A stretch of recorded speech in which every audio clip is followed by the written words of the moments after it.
Bilang hakbang tungo sa mas matibay na samahan at pagkakaisa ng mga miyembro ng Tresquelon Law Enforcer Group o TRILEG kasabay ng kanilang 20th founding anniversary, isang First National Shoot Fest ang isinagawa ng naturang samahan sa Camp Bagong Diwa sa Taguig City na sumisimbolo sa kanilang mas matatag na kapatiran.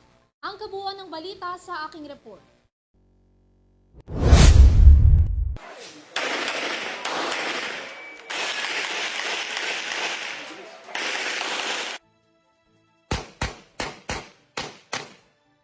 Binubuo ang TRILEG ng mga miyembro ng Tao Gama Pi na kabilang sa iba't ibang military uniform personnel at law enforcement agency sa buong bansa.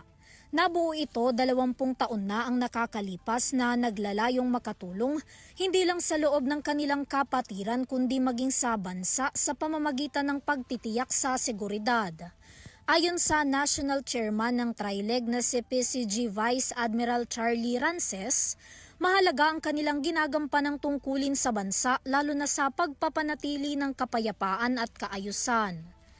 Kami, magkakakilala kami bilang magkakapatid, madali kaming mag-usap. So kapag meron kaming mga common understanding na tulungan ang bansa, gawin ang aming trabaho, pagandahin ang aming performance, syempre makakatulong ito para sa ating bansa.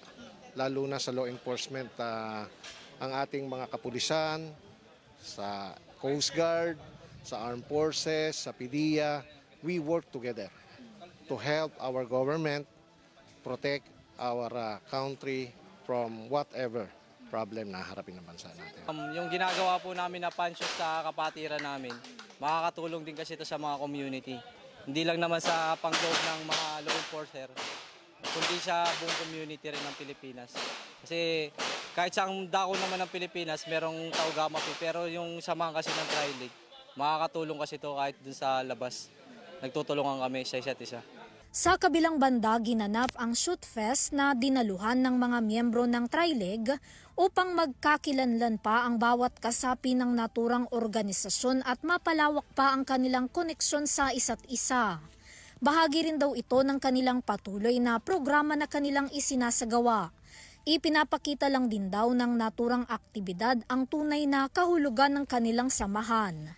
Ito pong activity namin is about the first TRILEG community, first TRILEG Shoot Fest na more on meet and greet with our brothers and sisters. And then yung process nito, nag-iisip kami ng isang magandang project na ang kapakipakinabang nito ay mga members din namin ng Tresquelon Tao Gama Pi in Sigma sa sorority. Napakahalaga ng isang ganitong klaseng event para sa ating komunidad. Nang makita ng mga tao, ang mga Tao Gama ay hindi totoong mga basagulero. Na mga Tao Gama ay naglilingkod sa ating mga komunidad, di ba? Sa ating mga nasasakupan, at tayo ay pinaprioridad natin ang to serve and to protect the community. For us kasi, this organization, it's very important na sama-sama kami dito to actually, promote yung talagang brotherhood and sisterhood namin and to actually, maintain yung pagkakaisa namin here in this organization. Samantala, bukod sa pagsasagawa ng mga katulad na aktibidad, nakatuon din ang TRILEG sa paghahatid ng mga tulong sa bawat komunidad sa bansa.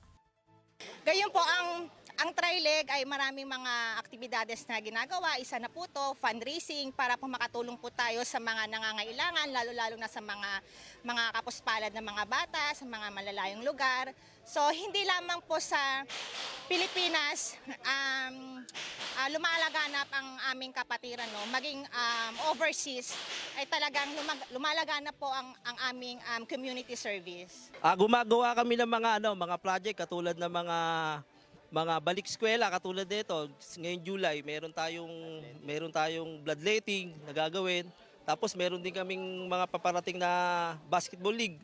Ganyan. Tapos yung mga medical mission, tapos feeding program.